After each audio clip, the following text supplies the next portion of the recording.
Are we talking some hump day sizzle here? Oh my God. Already Wednesday? Outnumbered overtime? Oh, gee. I've started saying that in my just personal life, hump day sizzle. And my friend was like, where'd you come up with that? I was like, Harris says it all the time. And it's really catchy. And I like that it makes Wednesday And more you know what? exciting. As summer wanes, it's a great day to grill. Right? Yeah. Oh, it's so true. Hump Every day day is a sizzle to your great day to ribs. grill. So my husband's a little, I don't know. He loves fire.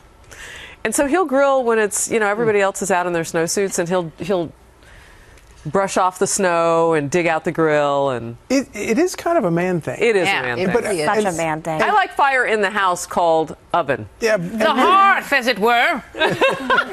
and men are You also sound like kind Hillary of Clinton. She's very tropical now. Have you been listening? Go ahead. Yeah. But men are also kind of dumb. And I think That's not I true. You didn't don't wanna have to say demean. that. You don't I didn't have to wanna say demean. that. It's providing. It's It's sizzling the meat to provide for the family, Charles. Yeah.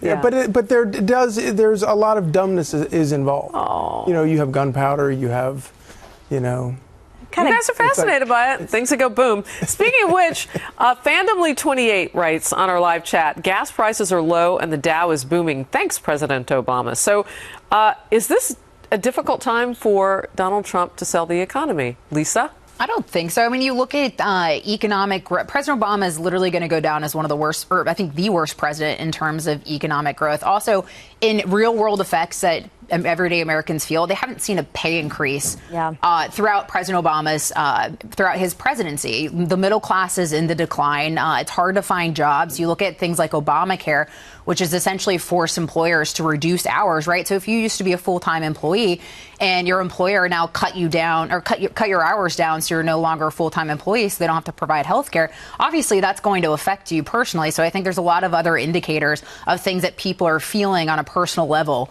that could negatively hurt Hillary Clinton on the economic front. I think you don't even have to analyze it with any sort of business acumen or economic acumen. I think you can say to yourself, am I better off than I was 8 years ago? And some people might say, 2008 was really rough. I'm a little bit better. 4 years ago? No, you're absolutely right about stagnation and economic growth and the inability to start businesses and get loans. It's still a tough landscape out there. And although gas prices may be low right now, that's certainly not the only indicator for people. Maybe people can drive a little bit farther than they could a few months ago, but can they save to go on a family vacation? Can they save to send their kids to college? Yeah. Well, and you heard Donald Trump today. I mean, he was supposed to be focusing in Pennsylvania and did for most of his speech that led into us about U.S. military, but he left it on urban cities and the blight there and what he wants to change about that, and speaking directly to that demographic. CPOM says, is lying to Congress a crime? Charlie Hurt? Yes. Of course it is. You can, I mean, and I'm going to assume that has to do with what? Congress has, subpoena powers. Can put, and if you, they can detain you and, make you give testimony. But that whole thing, her argument that, oh well, no, I was truthful because the FBI I didn't get indicted.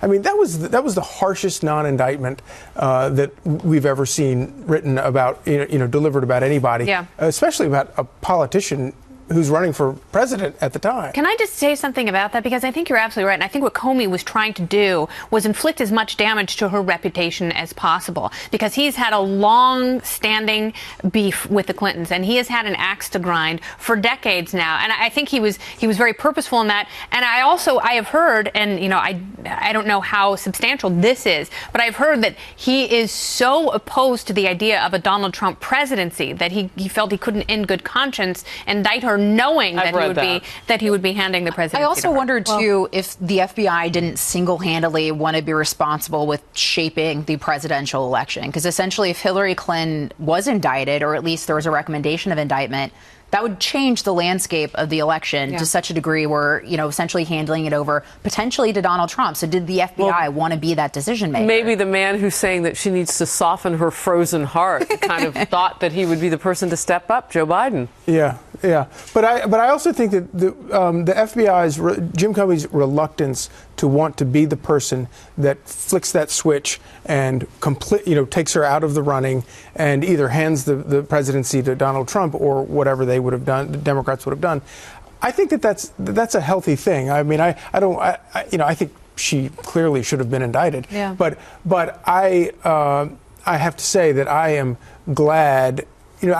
I think I'm glad that we have an FBI director who is concerned about that and doesn't want to in too many cases. I don't know. I disagree. I think that there is the rule of law. I think we should all be equal in the eyes of the law. And I was talking to a friend of mine whose husband is in the Navy, and she said that if her husband had committed the same acts, that he not only would have been indicted, but he would have been sent to prison. Why is there that double standard? And there shouldn't be. And that's what makes it so unsatisfying. That's the worst part of it. But I do think that there's a lot of reason not to have faith in the American voter.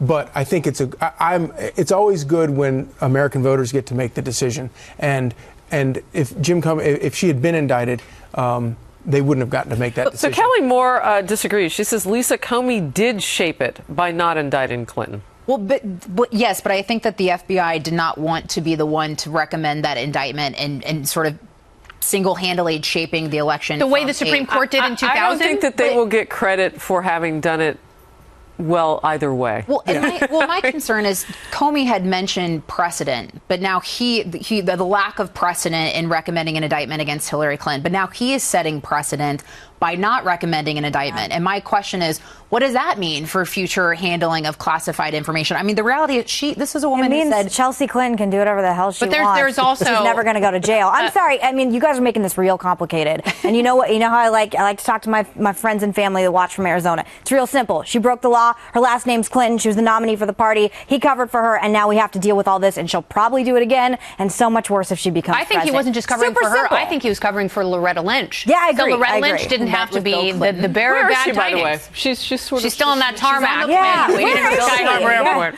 She's like in the secret witness protection program for... We talked about golf for a half hour. And they were like, my favorite thing about that is it was the summer in Phoenix, which for someone who was born and raised in Phoenix, like 125 degrees, my flip-flops used to melt. They were like, we're just hanging out in the tarmac. And I was like, it's like Hades in Phoenix right now. They're so full of it. Also, and Hillary Clinton at the same time had floated the idea that she would keep Loretta Lynch as Attorney General if she was the president as well. So it's like, people are not that dumb. I mean, Megan's right. Like, it really is that simple. And the fact that she's saying in public, I understand classified information, and then to the FBI, oh, I thought the little C was alphabetical. I thought it was Chanel. Is that not? And I thought this is so great because I'm dead broke and I can't afford Chanel. With her $13,000. But really, I'm having a good time just reading Facebook Live right now. I'm like, all into it. No, it's so fascinating. If your last name is Clinton, you can do it. Like, Chelsea Clinton could probably murder someone in the street, and as long as they were classified Well, we haven't seen Brian Pagliano, as Donald Trump pointed out. Maybe she thought the C was just a monogram for Clinton. I just, but it's I was looking for the A and the B. It's and unbelievable. Then the D and the E, and I didn't see them. But they live by a completely different standard than any other American does. They get away with it. They've gotten away with it forever, and it looks like she'll continue to get away with it. She's a tyrant, and this was appeasement, and I'm still offended. So Chris Morris asks, why did Cheryl Mills get to act as Hillary Clinton's attorney and her co-conspirator? I've seen That's a good question. Several times. These questions But I want to know, too, I mean, you've got aides, advisors, people who were so close to her, and these people are being focused on right now. And I'm wondering, what's the TikTok on one of them, maybe? Huma. And what? And she's got personal issues now, so maybe they're giving her a pass. I don't know. Yeah. And if she was relying on all these people, as she has said, to make all these decisions for, and she's such a great leader, why hadn't anybody been fired? Yeah. I mean, if I had all these people doing a this question. stuff for me, even a low-level person. So, yeah. and by the way, I mean, you can look at Bridgegate, you can look at the server scandal, which is a much larger scandal. Low-level people don't just they don't just inflict their whims on others when they can do so much damage to their bosses. Life doesn't happen that way, and certainly political life doesn't happen that way. Real quickly, AP88, why was Chelsea Clinton getting so many of these emails? Why was she so important? I know, and she got the Benghazi email, too, which was one of the smoking guns, because Hillary emailed her and said there was a terrorist attack, which, again, I love my father dearly. He ain't emailing me about international things and classified information. I mean, at all. And I always thought their relationship has been bizarre in that way, too. Why is she involved? She doesn't have a security clearance. We want to thank all the people on Facebook Live. Rockin' and our page on foxnews.com. Thanks for watching. I think you've got your next topic. I think it's going to be something about email. Yes. All right. We'll see you No tomorrow. doubt.